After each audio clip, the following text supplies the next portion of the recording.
it's just hunger. That's my mentality. Like the Kanye banner, winning is the only option. Just that's the only reason I'm fighting so much is I just want to win. Weight 134.5 pounds. He trains with Haye's MMA and comes to you from Madisonville, Kentucky. Please make welcome Gage Mitchell. Ladies and gentlemen, I am here with Game Over Gage Mitchell. If you don't know who this guy is, you can look at his chest and see the heart tattoo. He's got the pink shorts. He's got the Kanye West banner always behind him. Game Over Gage. What's up, man? How are you? I'm doing good. Always looking for the next one, I suppose. You have been one of the most active fighters already this year. It seems like, or at least in pro competition, man. You're already 3-0 as a pro. Two of those MMA bouts have come from this year. You've already had 3 fights. One is a Muay Thai. All of them as finishes, all within about 6 months of each other. I mean, how have you been able to stay so active as a pro already in the beginning stages? So I think I've been pro for 7 months, and I've already had 4 fights: one November, one February, one April, and one in May.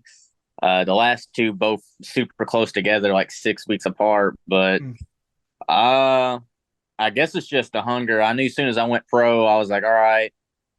I just turned 24, and I was like, all right, if it's time to settle in and lock in or do something, it's now. So like, I waited a little bit to go pro. I started fighting in 2018, I believe. And I knew soon after 5 years, I was like, all right, I'm at that level now that I'm ready to just eat everyone in my path. So I would just say it's my hunger. This last fight was at 125, but I just got like a kind of like a science going down. Every fight I get better at weight cutting. I get better at fighting in general. This last fight, I wasn't really prepared to cut weight back to back like that. So this fight, I really felt the effects of it. So I'm taking a little bit of time off to heal injuries and weight cut again. But I got with a dietitian. So going into this next one, it'll probably be, I'm going to take this next fight I have is going to be in October, 5 months away. So I'm giving myself, plenty of time to heal, going for a whole different fight camp, a lot of cross training. And I got a dietitian involved in got a 5-day weight cut plan. So I'm going to just be like a sponge. I'm going to drain myself and inflate. So I got a game plan going in this next one. And I've been active a lot, but now it's time to slow down a little bit. And it's not because I can't keep fighting, but the problem is with always fighting is you don't have time to get better. You're focused on training on one particular person. So for a while there, last 6-7 months, I've been like, all right, I'm training for this guy. Now I already got another one lined up. I'm training for this guy. Now I'm like, all right, well, let's work on me. Because after you get those 3 dubs, I'm like, all right, now we're going to go to the 4-0, 5-0 territory. Now we're stepping up in competition. I need to kind of start really working on some things. The Kanye banner, winning is the only option. Just that's the only reason I'm fighting so much is I just want to win. At being only 24 years old, like you said, you've already been fighting for 6 years now. I mean, you've got a lot of experience under your belt, especially as an amateur being a double champion and those kind of things. So I'm assuming this hunger is carrying over from whenever you were an amateur. Oh, yeah. I think, yes, I was 4-1 in kickboxing and 5-3 in MMA. So what is that, like 9-4? Overall, 100% finish rate, and now my 100% finish rate is carrying over into my MMA career as a pro. And it's just like, the Emmys was just a taste. Now, when money's on the line and, there's higher stakes, it's just kind of like, it just reawakened me. I was like, oh, yeah, I'm ready to just eat. Well, your last fight, you had mentioned a little bit against Kendall Young. Got the win in round number 2, literally like seconds left. It's coming off 6 weeks after another big fight against Angelo Pettis, Anthony Pettis, coming from that big, long breed line of Pettis glory from MMA careers. You mentioned you had gotten hurt in that Kendall Young fight, though. How hurt are you? You said you're already planning on coming back in October, though. So I wasn't trying to discredit Kendall, but I was hurt going into that fight previously because I fought Angelo. And, and I just went straight back into training. So like I never had time to really recover. And I went from 135 to 125, and I normally sit around like 145, 150. So I'm really just draining myself. And so I would probably say, I was disappointed in my performance because I wasn't just 100% going in there, not taking anything away from him. He was 100% ready to go, but he landed a really nice spinning back kick. I kind of like, blocked it a little bit, but it glimpsed me, and it actually like fractured my ribs. Like it hit me at just the right angle. And I went in there. I was like, me, I like the Dustin Poirier approach, like pressure makes diamonds. So I was going in there ready to go throw down. 10 seconds in, I get kicked and I start backing up a little bit. And I'm like, actually, that really hurts, dude. Actually. So like I got, my ribs are pretty banged up, and like I got like a little cut on my face, but I've been getting cut up the last couple fights. It just comes with the elbows, I guess. Yeah. But my ribs got pretty messed up, so I gotta let those heal a little bit. But super quick, he landed that spinning back kick first 10 seconds. I said, "Yep, that sucks." So my like sometimes you can have the perfect plan, but like Mike Tyson said, you might throw that shit clean out the window. Yeah. So one of the big things that I like about you, Gage, is the versatility that you have in your career so far. You've won in grappling matches, kickboxing, Muay Thai, MMA. A lot of fighters, you don't see that. A lot of these guys, they'll do boxing every now and then, but then they're just strict MMA always. So how important has it been for you doing these different styles of martial arts competitions to keeping your skills sharp in all those areas? I mean, I feel like it's super important. Like, I'm an MMA fighter. That's what I take pride in. My goal is to make it to that next level, go to UFC. I'm not opposed to getting signed to another company like PFL. One could call me too. I'm I'm on speed dial. You got me. But it's super important. Some people have strong suits. Like everybody does.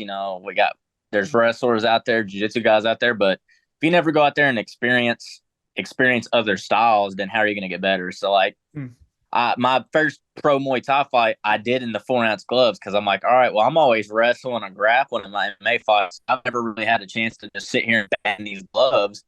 So I was like, I want to force myself to stand here and bang in these gloves. So that's why I did that. And I feel like, if you go out there and you kickbox, you put yourself in different disciplines, you're only going to learn from it and get better. Like, fuck it. If you lose, like, if you're an MMA fighter and you're kickboxing, who cares if you lose? Like, I'm getting paid to show up and get experience for my, the career I'm pursuing. For sure. So do you have a favorite fight so far in your career out of any of them that you've had so far? Out of any fight, I don't know. I lost this fight, but I would probably say it was my 4th ever fight. So I fought Trey Wills back in 2021, August of 2021, I think it was, maybe 2022. I think it was 2021. It's my first ever AMI title fight, and Trey was like a 16 fight vet. He had some crazy fights. Like this is my 4th fight going in there, and a lot of people just didn't think much of me. They're like, all right, I know Gage is training with some killers. I trained with Nathan Manis. I trained with some killers, but nobody knew who I was going into the scene. And I went out there and, I lost in the last 30 seconds. I wasn't ready for 5 rounds, I guess. That was my first time ever going that deep, and I just gassed out, and he got me in a choke, and I just was like, all right, that's it, dude, I'm out. But I went out there and I put on a clinic. I got like over 10 takedowns, had a lot of control time. Like, to fight somebody with that much more experience than me and go out there and do that, I need a name for myself. And that's where my career started really taking off. And, I started going out there winning more fights, doing everything else. So, that's probably my favorite fight, because that's the fight that really like, who is this guy? That's like, they're like, all right, this guy might be a threat, actually. He's the real deal. For sure. I watched that fight the other day, just trying to figure out questions to ask and things like that. And I like to watch film, and dude, that was a barn burner. You had dominated the fight, most of the fight. And like you said, the last 30 seconds just didn't go your way, but definitely I would say that was one of the fights that really molded you as a fighter moving forward. Oh yeah. I mean, I learned from that cardio is like everything. I feel like I train cardio so much, so I don't want to spoil too many details about what I got going on in October, but let's just say the fight I have coming up is going to be 25 minutes long, so you can like do the math of why it is going to be 25 minutes long. But I'm fully prepared to go 25 minutes straight. These last two fights hit the 10-minute mark, hit the damn near 15-minute marks. I tapped out Angela Pettis in the last 30 seconds. It felt good to finally tap someone out in the last 30 seconds. But I can go those lengths. So, it just a lot of people can go out there and they might, I've had my fair share of first round beatdowns. The last three fights, I've honestly lost the first three first rounds. But, you go out there and these guys get tired and then you're like, man, this guy's just not stopping. And there's just a lot of people that they're first round fighters and that's it. Not a lot of people there's not a lot of John Jones out there, the championship fighters. You make that fourth or fifth round, it's over, lost the fight. So I always train cardio. And I learned that fight because I was like, man, if I just had 30 more seconds in me, I really probably could have at least got out of the choke or done something, Sure. So you've said you don't want to spoil too much. And then obviously he was beating me up on the feet. So I was like, I was just saying, and then there's other things I learned from that fight, like boxing, learn different disciplines. But, every fight you learn something new. You're like, oh, man, I kind of suck at kicks. So I'm like, try to throw more kicks or something, Fair enough. So you've said that you don't want to spoil too much about this October fight. But if you do the math, 5 times 5 is 25. It's going to be a championship fight. It sounds like October. Do you have any other little bit of news you want to give for that or the promotion? I mean, anything for the people? I don't know how much I'm allowed to give, but let's just say, Evansville, Indiana, SICP. You might be seeing me in a 5-round title fight. It's going to be a very big deal. I've been out here. I haven't lost since 2022. My last loss was October 2022. That marks 2 years without a loss. I'm already on a 4-fight. I'm on I think a 4 or 5 fight win streak. If you count my pro Muay Thai fight.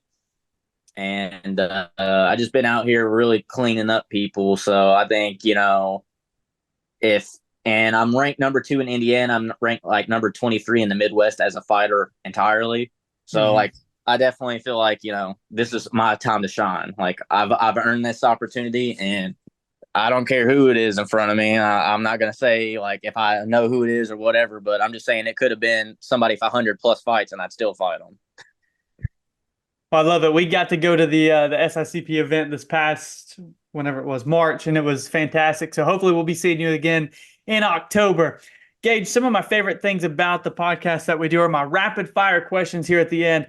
And this is just to see off the top of the dome what you're thinking, who you like, and all those kind of different things. So starting out, who is your favorite fighter on the UFC roster right now?